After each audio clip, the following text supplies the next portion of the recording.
Assalamualaikum warahmatullahi wabarakatuh. Perkenalkan, nama saya Melisa dengan NIM 08011282429062. Di sini saya merupakan mahasiswi matematika angkatan 24. Di sini saya akan menjelaskan mengenai lampiran soal nomor 2 mengenai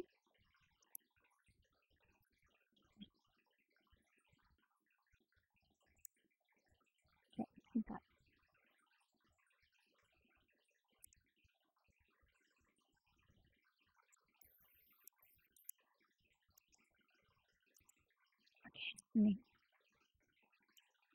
Nah, di nomor 2 itu kita membahas mengenai menampilkan banyak bilangan prima dari deret Fibonacci dengan menggunakan rumus rekursif. Nah, jadi di sini seperti biasa kita menggunakan kita mulai dari integer main-nya dulu. Jadi di sini kita deklarasikan variabel n dan variabel jumlah prima dengan tipe data integer. Lalu kita masuk ke variabel n. Kita masukkan jumlah deret Fibonacci itu ke variabel n, kita simpan. Lalu kita deklarasikan nih, kalau misalnya jumlah prima itu sama dengan 0. Nah, lalu di sini kita untuk menghitung dari deret Fibonacci itu sendiri kita menggunakan pernyataan perulangan di mana di sini I itu kita deklarasikan dengan 0, lalu I-nya itu kurang dari N. Nah, di sini ada proses angka itu sama dengan Fibonacci I. Nah, di sini kita berarti kita memanggil fungsi Fibonacci I. Nah, di sini Fibonacci I itu kita menggunakan pernyataan kondisi.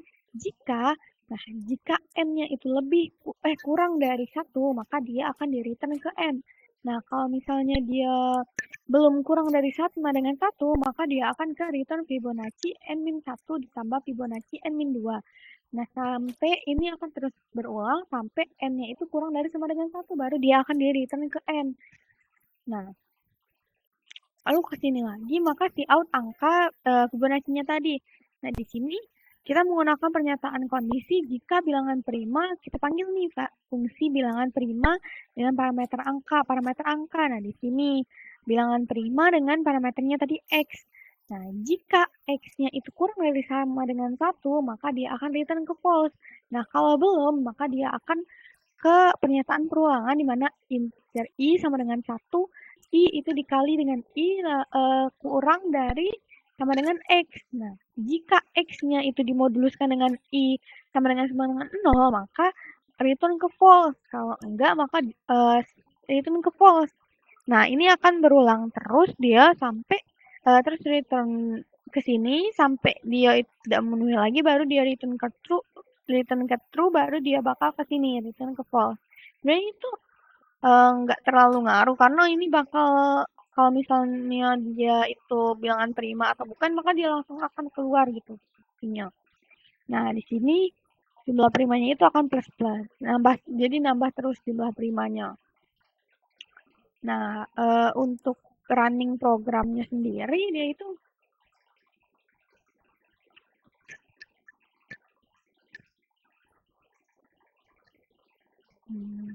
Nah, di sini tadi kan diminta soalnya itu menggunakan rekursif. Nah, jadi ini di sini ada rekursifnya gitu. Di sini juga kita karena pakai false atau true, jadi kita pakai tipe datanya itu boolean gitu. Nah, di sini masukkan jumlah deret Fibonacci. Nah, misalnya deret Fibonacci-nya itu 6.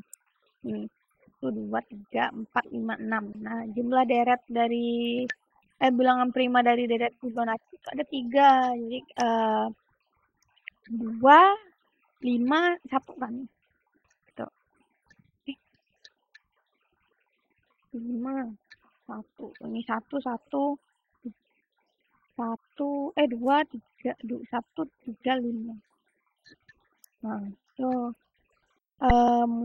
untuk flowchart-nya dia ini flowchart dari nomor 2.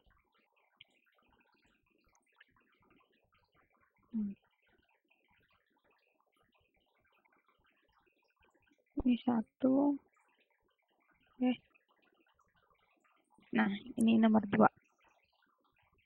Ini untuk fungsi Fibonacci-nya. Jadi kita start. Nah, ini kan tadi ada pernyataan kondisi jika N kurang dari satu, dia kalau true maka dia return ke n, kalau misalnya dia belum itu return Fibonacci n min 1 terus dikali ditambah sama Fibonacci n min 2 dia akan n.